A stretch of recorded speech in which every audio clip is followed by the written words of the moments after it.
alongside. Oh, yeah. And what about this evening, tonight? Oh, tonight is full of fun. I know that LJY Netzer is running one of their classic Gangerschlaf. Gangerschlaf is a game show where everyone's in teams. I'm excited to see how that works on Zoom. Maybe we'll all be in our household teams, and all sorts of silly things happen. Oh my gosh, the things I've eaten in Gangerschlaf in the food challenges. I wonder what they're going to go make us find. Well, last year, Baroness Merrin, as she is now, was really the star of Gangerschlaft last year. So I'm if you're watching, I'm hoping that she'll revisit her Gangerschlaft moments with us this year. And there's other LJY programming happening, LJY Netzer programming happening through the day. And I can see Owen is also with us. Owen, who's our co-chair of one of our co-chairs of Biennial committee. Owen, is there something you're really looking forward to today? Well, very much, pretty much everything. But I do think we've hit the ground running this morning with the start of the training. It's been absolutely superb. And I've no doubt it will really inspire us to take on social action and really address the problem of racism. And just really put, as I'm always saying, inclusion into action. Thank you, Owen. And I think that we are ready to go into our next session. So I don't know whether you or Anna want to introduce our next speaker, although to most of us, she needs no introduction. She certainly doesn't. So we hand over to Ellie.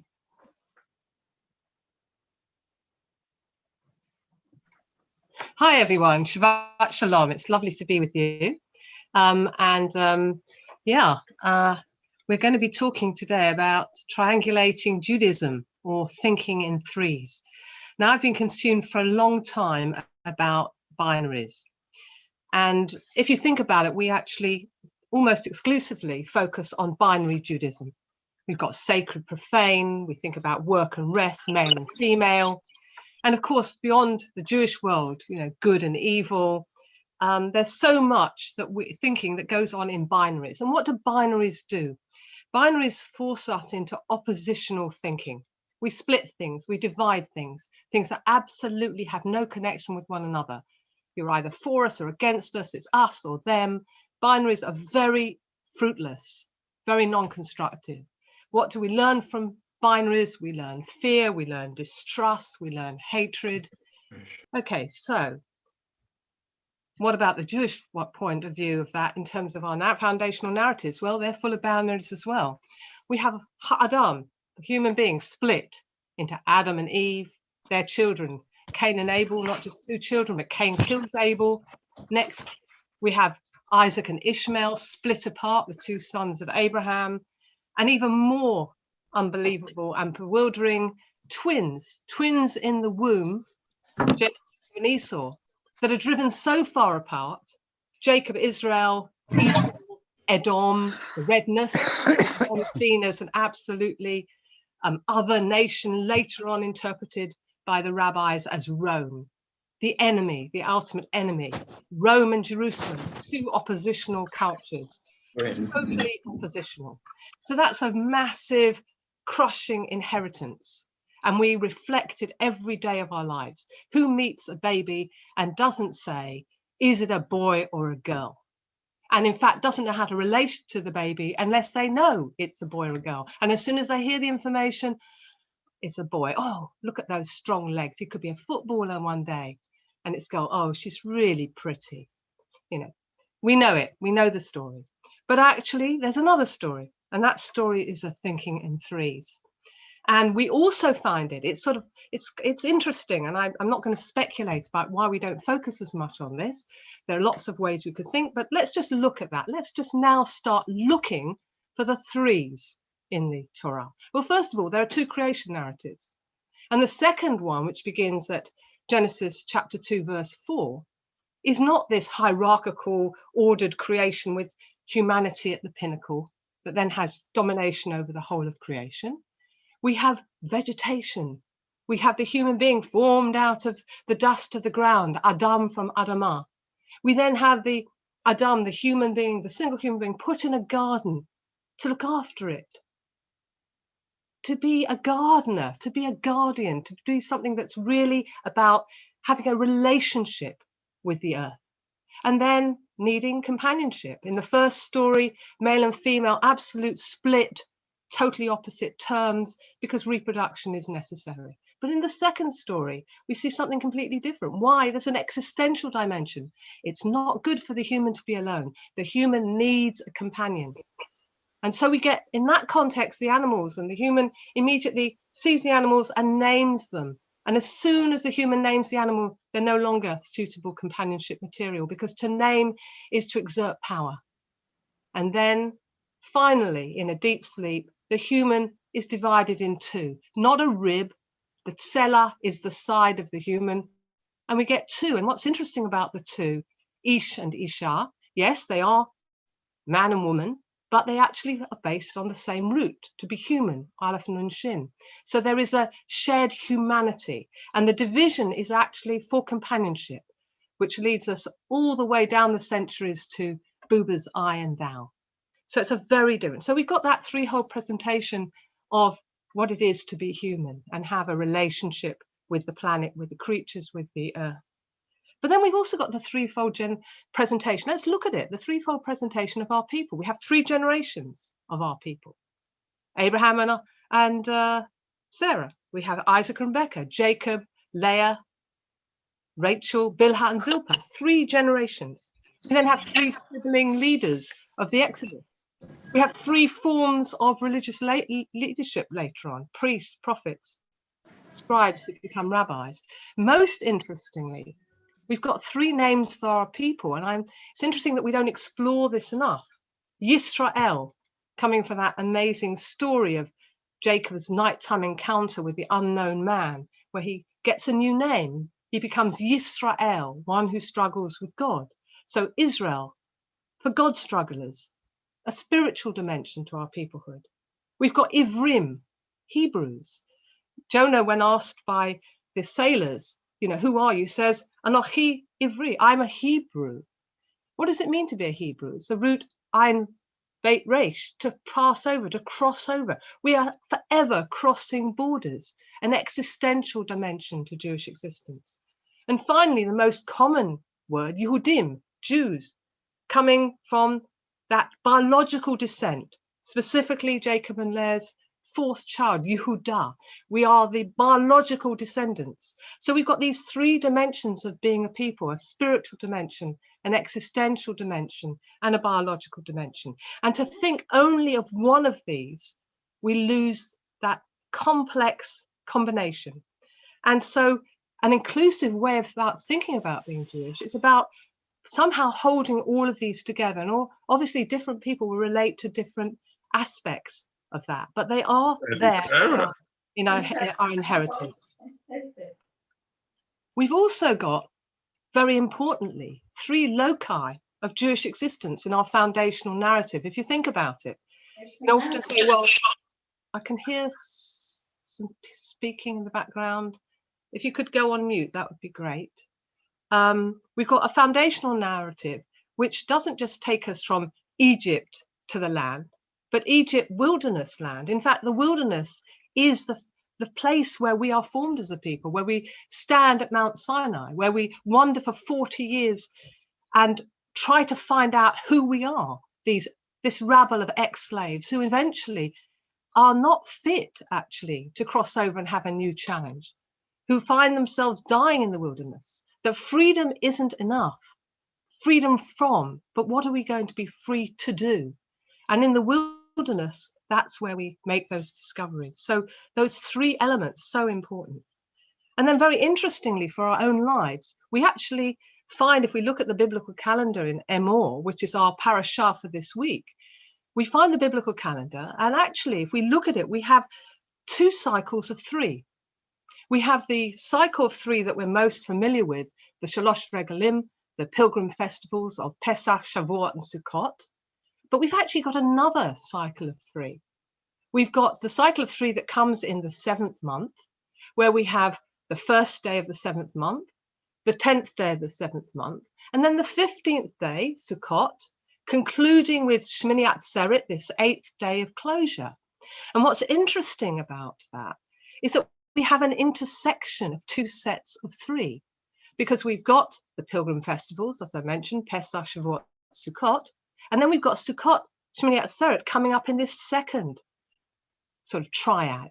And what's interesting about Sukkot is it's so sophisticated that Sukkot draws out all the kind of implicit meanings and explicit meanings of that journey from the 1st to the 10th day, the sense of eternity beyond us, of what it is to actually experience renewal.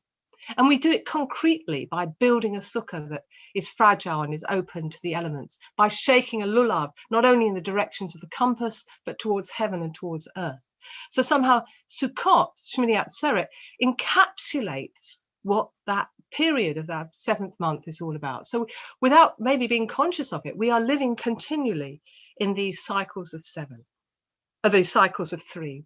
And here we are living in through this. And what I suppose I want to do this morning is get us to think more about what that means. What are the implications? Well, for me, if we go back to the sort of simple binary, the oppositional culture, the us, them, it's not this, it's that sort of sense of dividing the world in things that have no relation to one another. It's the minute you bring things in relation in these threes, you see complexity, you enable multiplicity, you have a sense that all these elements interact. And if we had more time, and I'll be exploring this more in my book, Triangulating Judaism, you can see the ways in which all these different elements impact dynamically on one another, are always in movement and engagement. And so let's come to the actual thinking in threes. So we've seen that there are lots of threes. So let's start thinking in threes. Well, what's very interesting is that obviously Jewish teaching is not just preoccupied with binaries. We've got a very important three that stares us in the face the minute we start looking at the Torah, and that is God, Torah, Israel. Now, when we say God, Torah, Israel, that's an obvious three, but what is the Torah doing there? What is the relationship between God and a people, any people?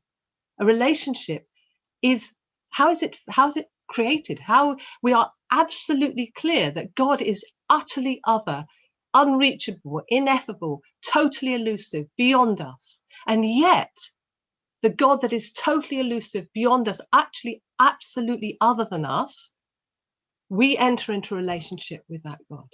How do we do it? We do it through Torah.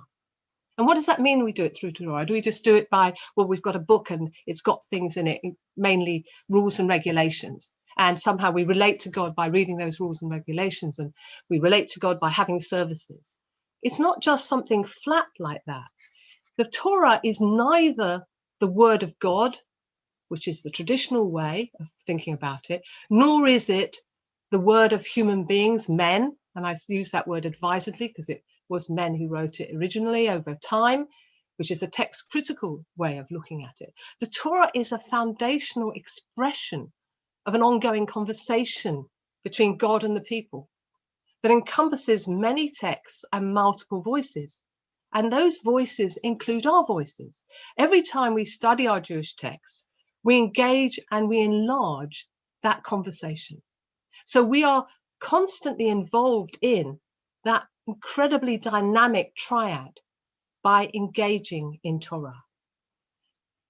And I want to allow time for discussion. So I'm going to go on to something that's quite a specific way of thinking about what I'm talking about.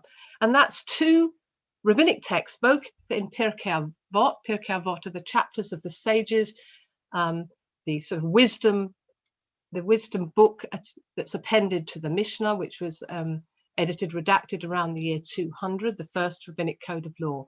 But Pirkei Avot is not a code of law, it's wise sayings. And we've got two amazing statements in Pirkei Avot, right at the beginning in the first chapter, which literally present the world as standing on three pillars. And I'm sure one of them is incredibly familiar to you. We even sing it as a song, Al Shlosha Devarim Ha'olam Omeid.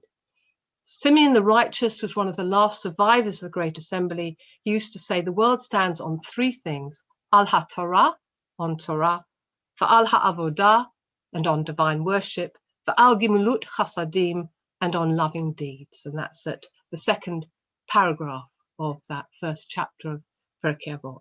And then the 18th paragraph says, Rabban Simeon ben Gamliel used to say, the world stands on three things: al hadin, on justice, va'al ha'emet, on truth, va'al ha'shalom, and on peace. So we've got these amazing statements, both expressed in terms of three, saying something very fundamental. The world stands on these things, but we've got two sets of them.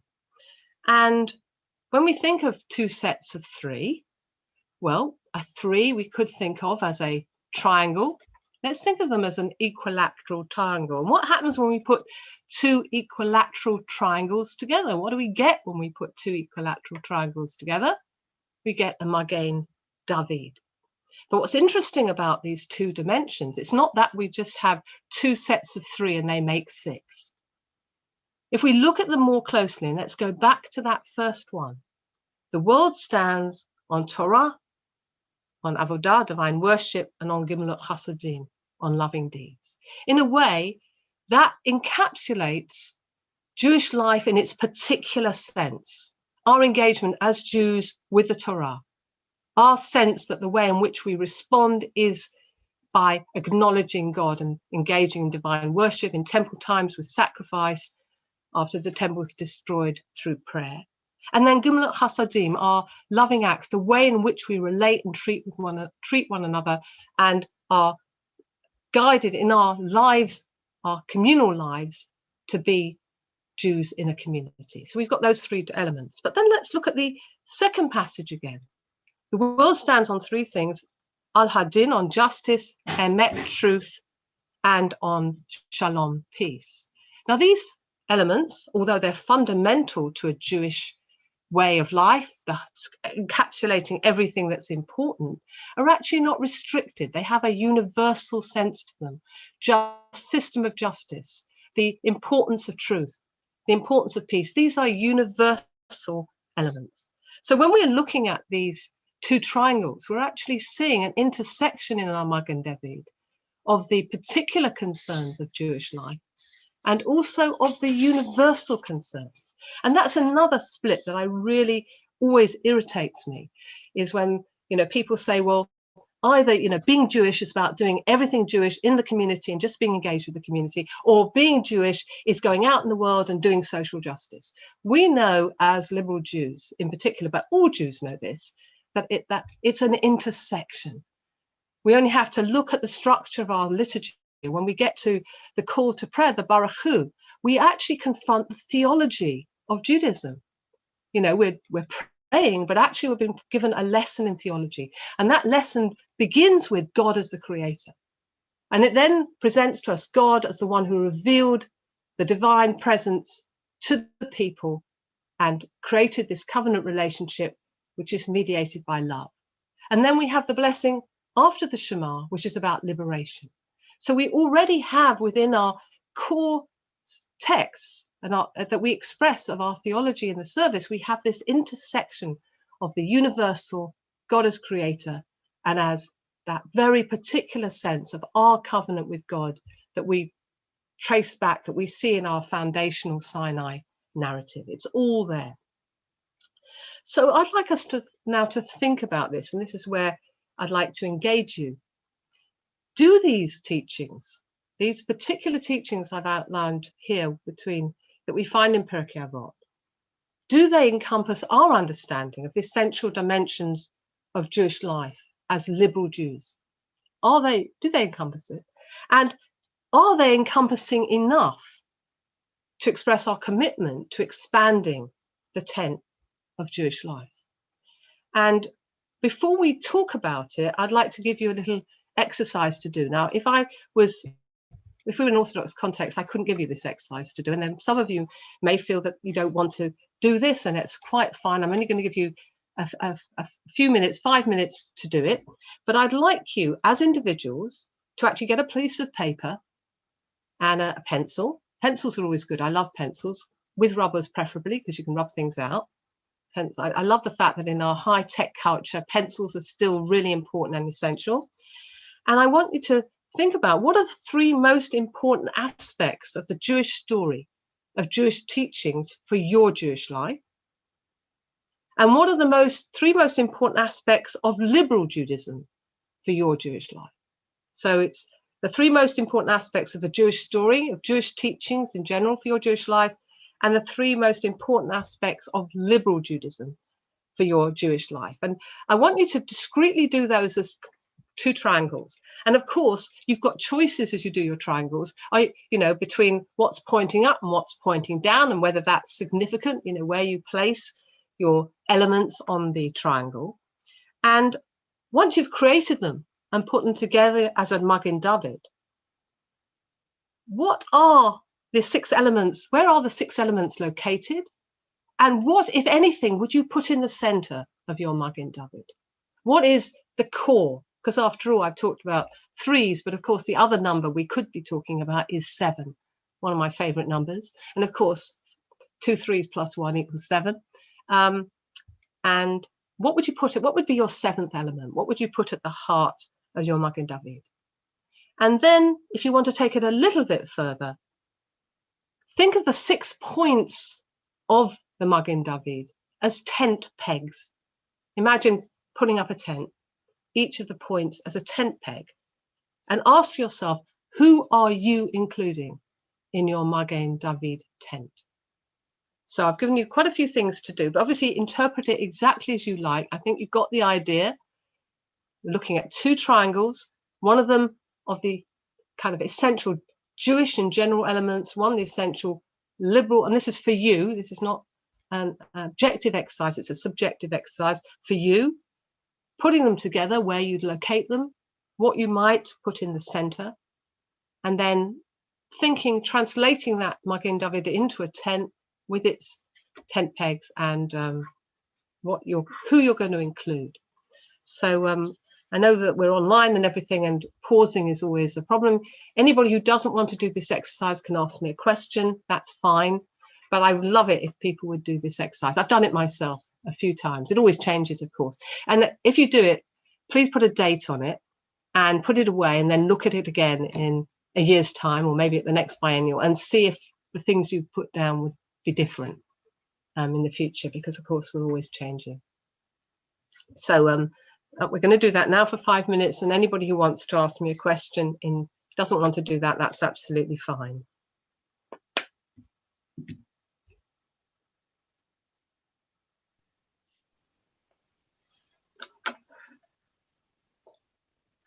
Okay, I've got a question coming up. So Sharon's asking,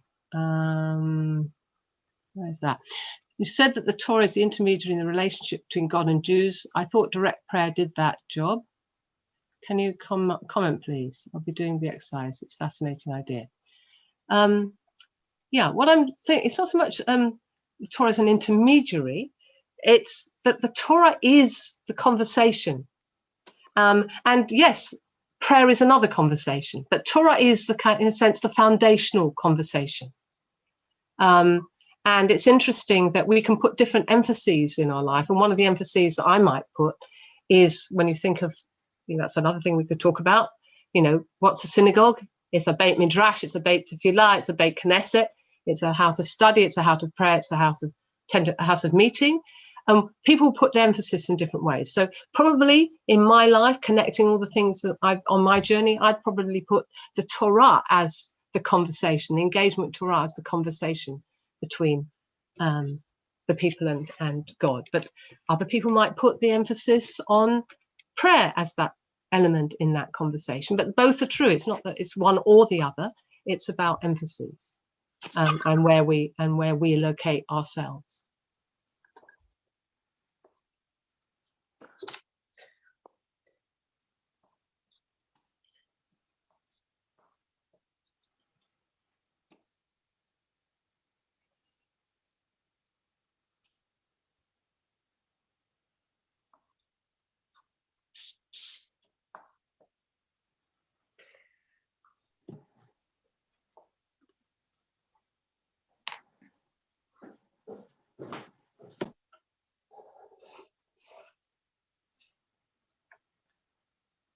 I've got a question here. Would you mind sharing your pegs? Hold on. I'm not quite sure I get the question. Hold on. Would I mind sharing my pegs? I'm one of the least practical people you ever meet. So get me to put up a tent, forget it. I won't be able to put up a tent. But it's just a thought that we would think of the sort of the corners of our Magen David as the places where we might put a peg in the ground and create out of this Magen David a tent. I don't know if that answers your question.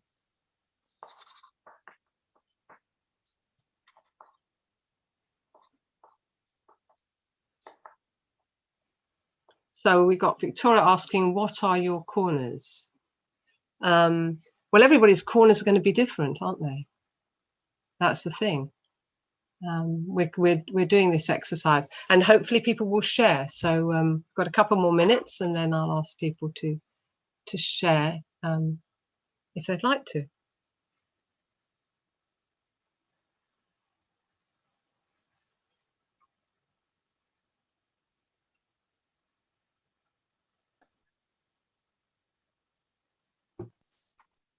Okay, so the question is actually from Victoria, that she's interested in what mine are. Well, mine are always changing, so that they are never the same.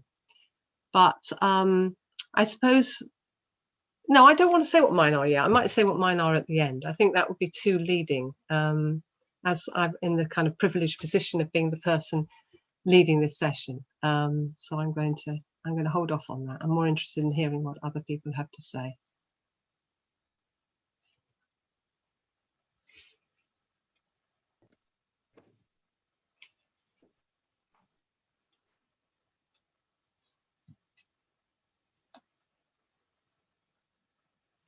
Okay, we're going to start coming back together. So I'm going to see if I can do gallery view so I can see everybody. Well, I won't see everybody because there are a lot of people here, but I'll see some people. Obviously the screen is limited to our 20 faces, and I can see that there are 4 screens. So it's going to be difficult. But if you do want to ask a question, I think you'll be spotlighted, or it will immediately show me who you are. So any thoughts, questions, and anybody wanting to share what they've done, the triangles and the Magen David.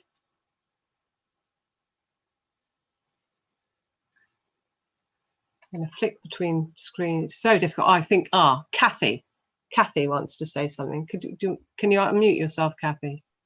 Yes, just happy to share. It's an interesting exercise. So from the triangle from the Torah would be community, protection, and responsibility. Mm-hmm. And from liberal Judaism would be tolerance, kindness, and responsibility. And the bit in the middle would be love. Okay, thank you. That's lovely. Would you repeat it again so that we take it in, everybody can take it in? And actually, I found it quite surprising what my answers were. It's interesting that, not having ever thought about it before, to find that actually what they specifically meant was perhaps different from what I would have expected. But community, protection, and responsibility. Mm-hmm. And liberal Judaism, tolerance, kindness, and responsibility. Mm-hmm. And you've got love in the center. Thank you. Would anybody else like to share what they have? And again, I'm going to try flicking through the screens and seeing if anybody has. Can I share, Rabbi Elli? Okay, so hold on. Who's talking? Sharon. Sharon. My hand is up. Yeah, Sharon. I can't see you at the moment. Okay, Sharon. Yeah. Go ahead. So I had from traditional Judaism, I think I must have done it slightly different. Love thy neighbor as thyself, rest on Shabbat, and connection to the Creator. Mm-hmm. And then for the liberal Judaism on top, action to make all equal, community help, and connection to everyone. and I actually had love in the middle myself. All right, great. Thank you. Thank you very much, Sharon. And again, I'm going to be flicking through to see if I can see. It might be better if you unmute yourself and say something. That will help me, because it's very difficult to see. I could share mine. It's Ruth. Okay, Ruth. Hi, Ruth. Hi. So I had, for traditional Judaism, or I had Yom Kippur, which I find a great festival. Yom Hazeh, the importance of what we do in this world and today, and the history, the connection, the great heritage. From liberal Judaism, unsurprisingly, perhaps, I've got inclusion. The fact that we need to think about what we do, to have a reason for everything, which is exhausting but good, and that I can understand it because it's in English. The middle of mine is Shalom Bayit. It's the peace that I get. Thank you, Ruth. And you express that peace you get as Shalom Bayit specifically, so peace of the house. Yes, but it's also sort of, the peace of the house, the peace of the synagogue. When I still need to go, but I can't. But when sometimes I really, really need to go to synagogue, for that peace. And I've missed it, so it's kind of noted it, how important, and that seems to be the centre of all of those. But it's that particular piece. That's I call it. Is that the wrong name? The sort of the piece of the. No, that's Shalom Bayit. Yeah, absolutely. Great. Thank you. Thanks very much. Is anybody else? It's all very interesting. Look at the variety. Jeffrey wants to. I can see Jeffrey's hand up because it's on this screen. If you're on the screen, this particular screen, I keep flitting between screens. I'll say what I've got. I haven't got an equatorial triangle. I've got one with a hypotenuse, which I right, okay, fair enough. So for the Jewish elements, I've got festivals and Jewish history on two sides, and for the longer side, the hypotenuse, got lots of loving kindness. That's been the most important. And on the liberal Jews, I've got a sense of community, personal identity. And on the hypotenuse, I've got making the world a better place. Great. Straight like in David, but I like that. And I like the fact that you decided to put emphasis. So that's really interesting. And absolutely, you can change the shape of a triangle. That's really interesting. Did you put anything in the middle, Jeff? Well, I suppose in the middle, I found that hard, but in the middle I put Nottingham Liberal Synagogue. Well, very lovely. That's great. Ellie? Anybody else? Yes. Oh, hi, Margaret. Rabbi Margaret Jacobi. Hi. Hi. I'm realising what a classical liberal here and what a rabbi I am, because my You've got your go on. You're on mute. Yeah. So I was saying I'm realising what a classical liberal Jew and what a rabbi I am. My Jewish triangle is perhaps rather predictable, but I would still hold by it. That's creation, Sinai, and Exodus, and everything that stems from those three. And my classical liberal triangle is justice, sincerity in prayer, and continual reevaluation. And at the centre, I've put God, however you define God. Yeah, no, that's great. I mean, I must say, obviously we are rabbis, so I have to admit now, I'm going to be honest about it, that my three are that triangle of three around the Shema as well. My first three are very similar to Margaret's. Thank you, Margaret. Anybody else? And again, I'm sort of flicking through. Owen. Hi, Owen.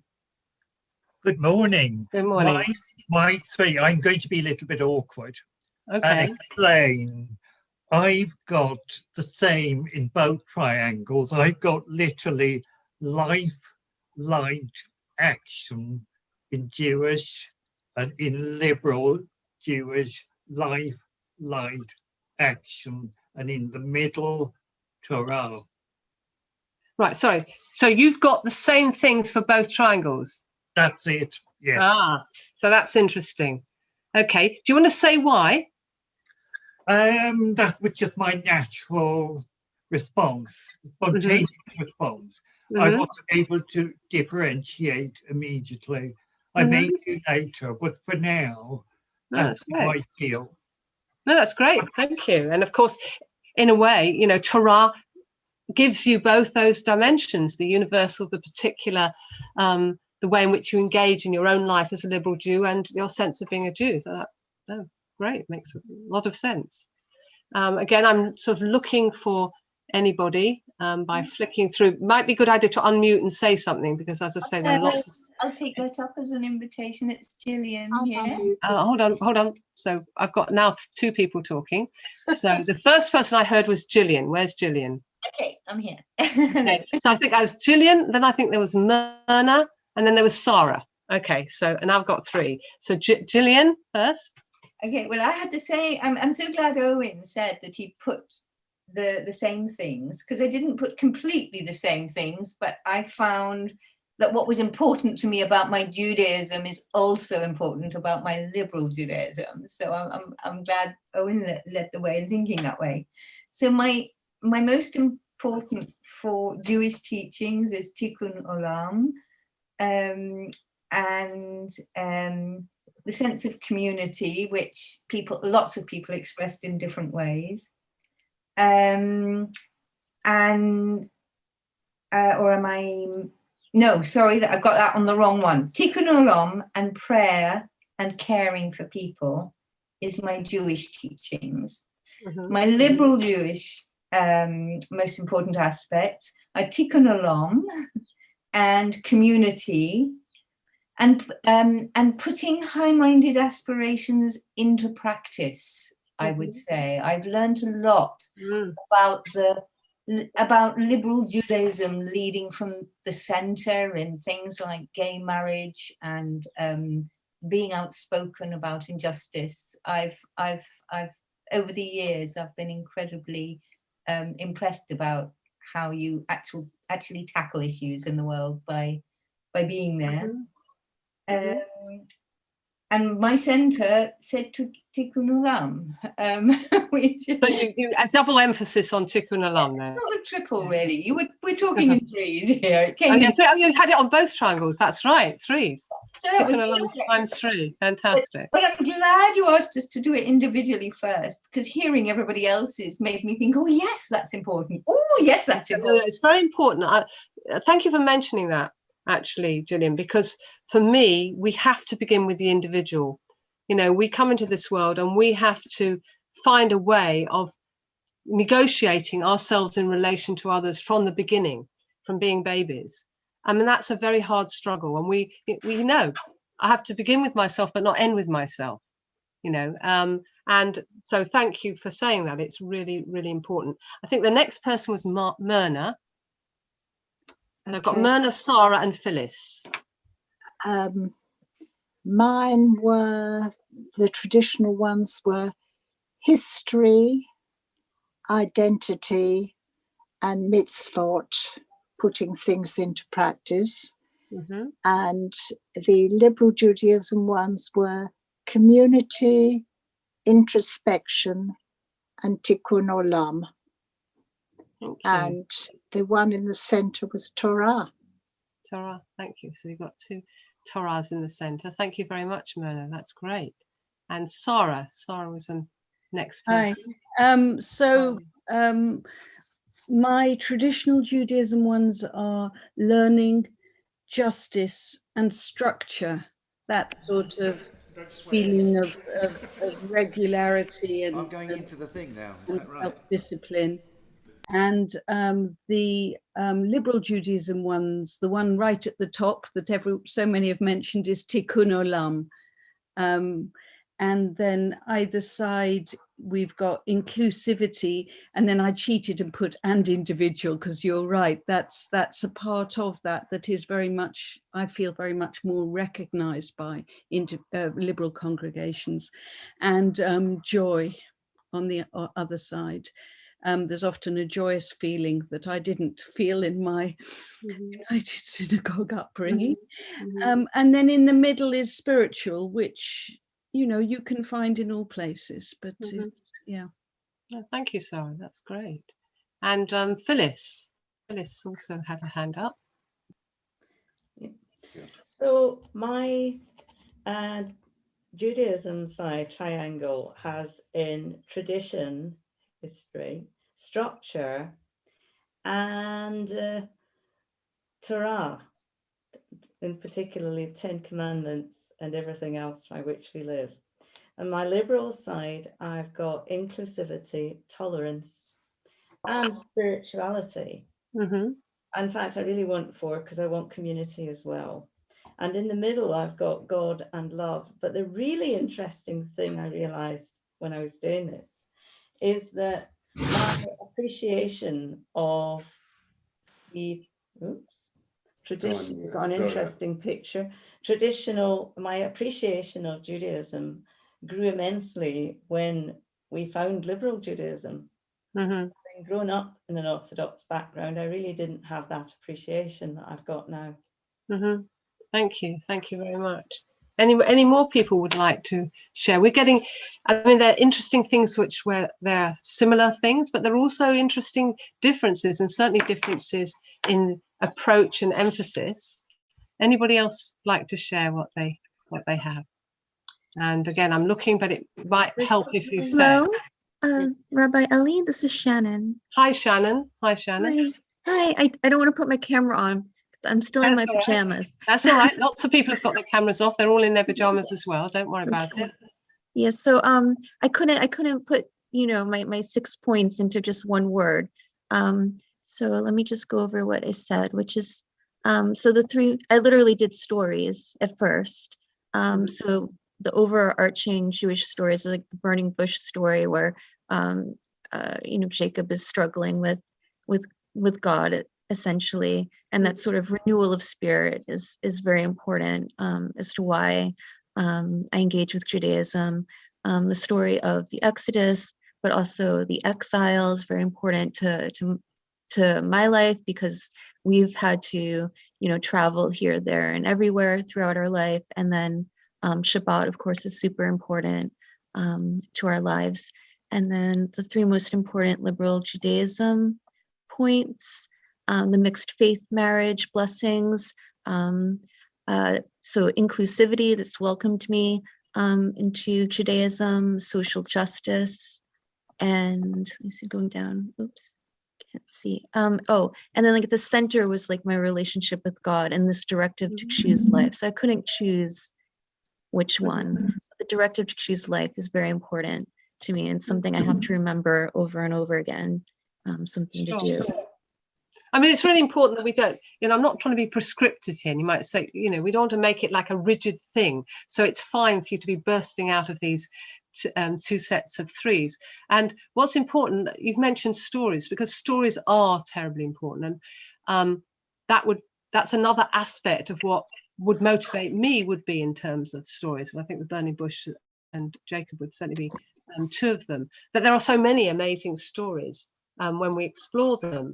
And of course, we've got our own story as well, which is so important. I think Victoria's got a technological hand up. Victoria, did you want to say something? Okay, number 1 is, God, or rather struggle with faith, study, and history as locus of identity. And number 2, J, is community, inclusion, and service. And the one in the middle is meaning. Yeah, now that's interesting, because of course meaning is the way we negotiate all the elements, is by creating meaning in our lives. And I'm going to see if any more people, before we actually look at this whole idea of the tent. So does anybody else like to yes, I can see Claire. Now I'm skipping through screens and I can see Claire waving a hand. I'm sorry, I couldn't actually do the original 6 points because I didn't hear the instructions. I'm really sorry, and I've missed quite a lot of what people have said. It sounds absolutely brilliant idea. Thank you. I'll have to use it.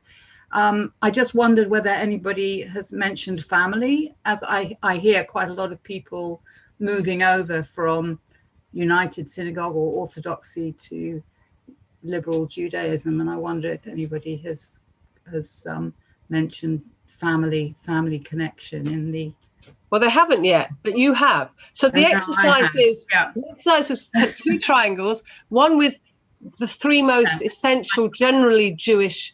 I get that. Yeah. And the other one was to do with the liberal Judaism, but you're the first one to mention family. Yeah. So that's, you know, that's interesting in itself. And also, I know a few years ago, I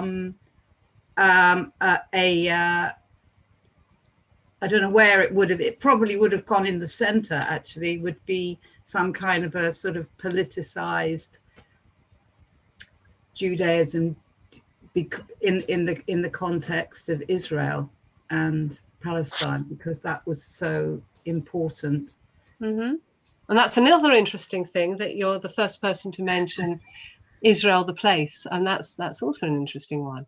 And one of the things that comes through this, of course, is how we are all individuals negotiating, and, you know, Viktoria put it in the center of hers, but we're all negotiating meaning all the time. That's what we're doing.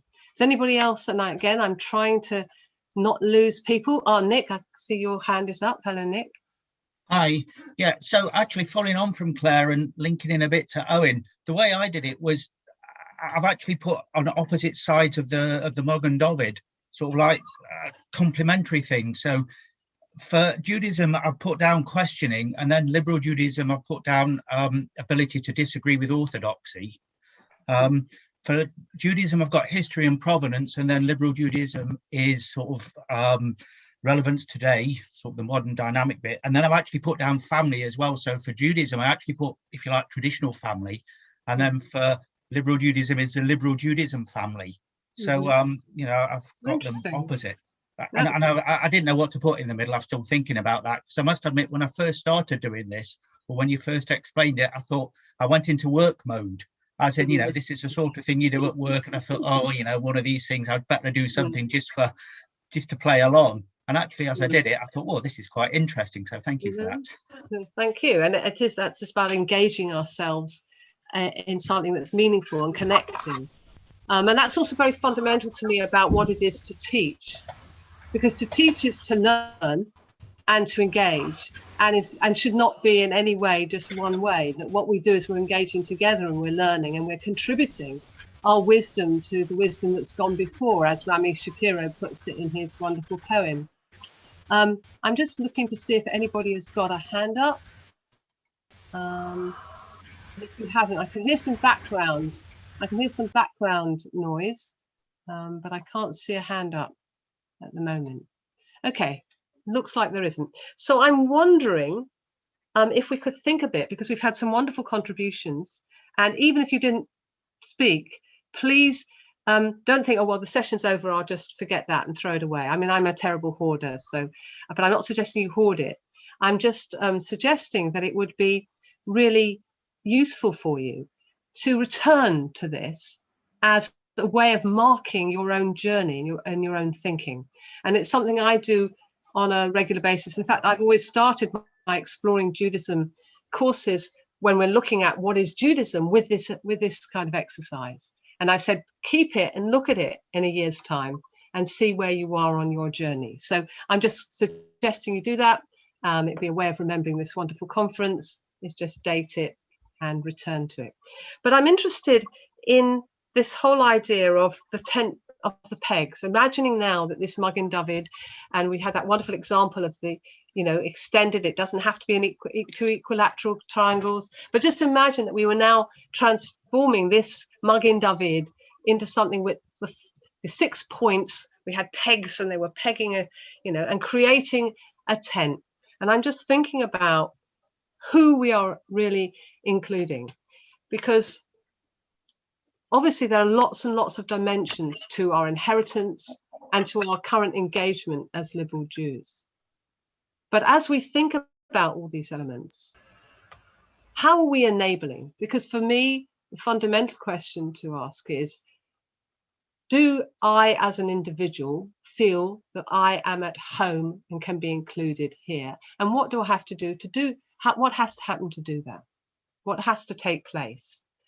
Because in thinking in threes, what we're thinking about is these complex interactions. We know the basic unit of Jewish learning is chavruta, so it's two people together, but actually it's never only two. Because what two people are doing when they sit down together and engage Jewishly is they're engaging with this Jewish thing between them that is part of who they are as individuals, and is also part of what this little seed of community. Two people engaging together over a text is a seed of community. So how do we do that?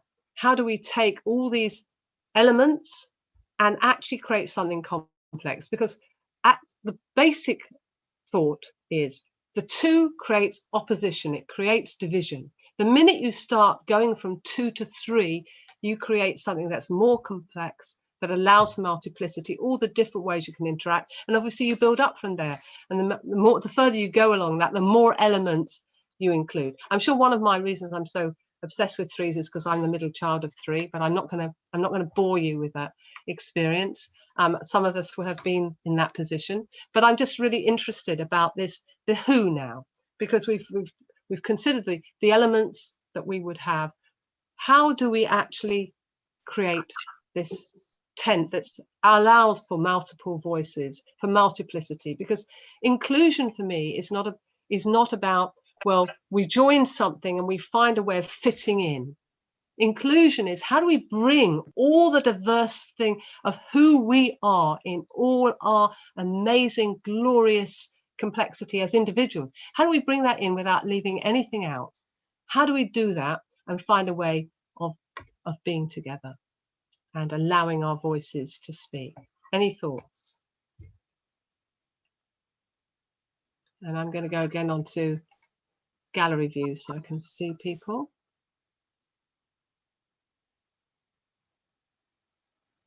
I think we have a hand up from Janet. No, I couldn't see Janet. Where's Janet? Janet, if you're able to unmute yourself. Yeah.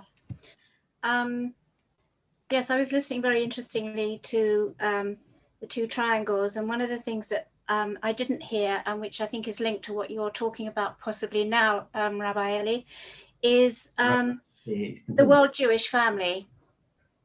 I personally, that brings insights, and I do feel that I have different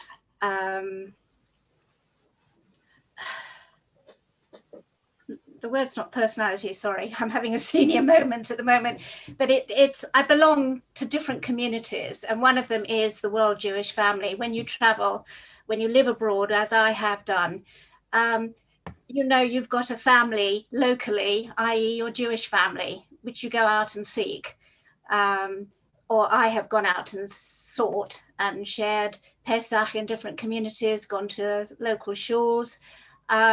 It's opened my eyes, and that's where your diversity comes in, and your understanding of different traditions, different foods, what the idea of Jewish food is. I remember going to a Moroccan Jewish wedding. Yes, it says right. Yes, I'm still in that room, yes.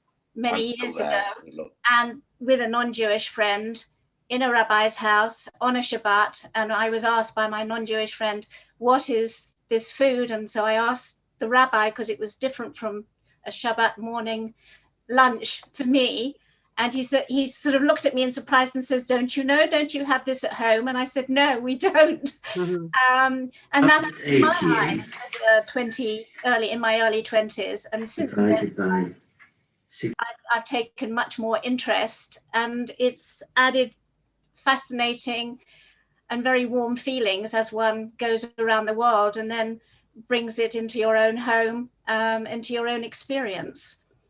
Thank you, Janet. I think that's very important. Obviously, there's so many cultural differences. When we talk about that we're all Jews and all do the same, clearly we don't look at the difference between what's okay on Pesach, depending on whether you're Sephardi or Ashkenazi, for example.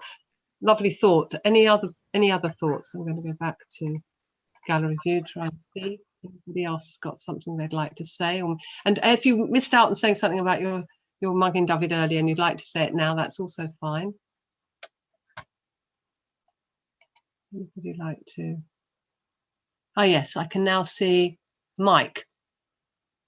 I can see Mike. Where's Mike gone? Do you want to unmute yourself?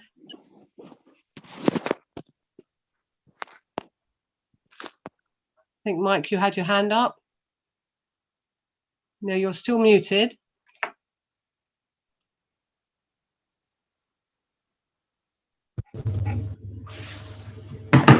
Okay. Hello? No. Okay. Would anybody else like to say something? Prue, is that Prue's hand up? Hi, Prue. Would you like to unmute? No, maybe Prue's hand up. Yes. Yeah. Okay. Yeah. Okay. Yeah. Okay, Prue. One of my corners was storytelling. Mm-hmm.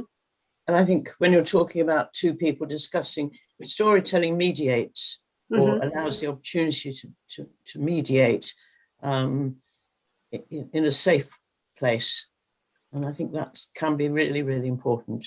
And certainly in the biblical, your traditional triangle, language and storytelling was one of my key points. I won't bother with the others, but don't bother. What were your others? Okay, well, the traditional triangle was responsibility, the ethical thrust of the Torah. Storytelling and language was my top one, and an occasional shock of truth in language. And then my liberal one was Edmund Flagg's comment that Judaism demands of me no abdication of the mind. And then the other 2 points were community, sort of tikkun olam, and social actions rolled into one. And liberal Judaism leading on issues which somebody else mentioned, which I thought was really important. But it was the idea that the binary structure can be broken down by storytelling, I think is a useful one.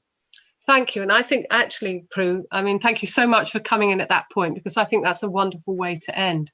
It was a good session, by the way. Thank you very much, because actually communication, sharing, trying to find a common language by which we can talk together can break down difference. That when we talk about conflict, we're talking about people who are not sharing the same story. They have different narratives. How do they find a way of having a conversation between those narratives? And that all of us in that position. So thank you so much, Prue. That was a brilliant way of completing this session. And thank you, everybody, for your contributions. And please, as I say, do hang on to your Magen Davids, or if you didn't do it now, think about doing it another time. So many thanks and Shabbat Shalom.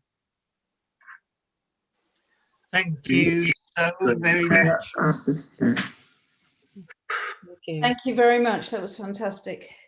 Thank you. Thank you very much. Great. It's been a brilliant session, hasn't it, Anna? It has. Oh, it's been fabulous. Thank you so much. Sorry, I've just logged on. What was it about the Magen David? Well, there's so much more to come in the sessions today, and you'll have to be filled in upon in one of the chat sessions, I'm afraid, because it's shortly time for our Shabbat morning service. Owen, I'll let you introduce it. Yes, I think for many of us, the Shabbat morning service is probably one of the most important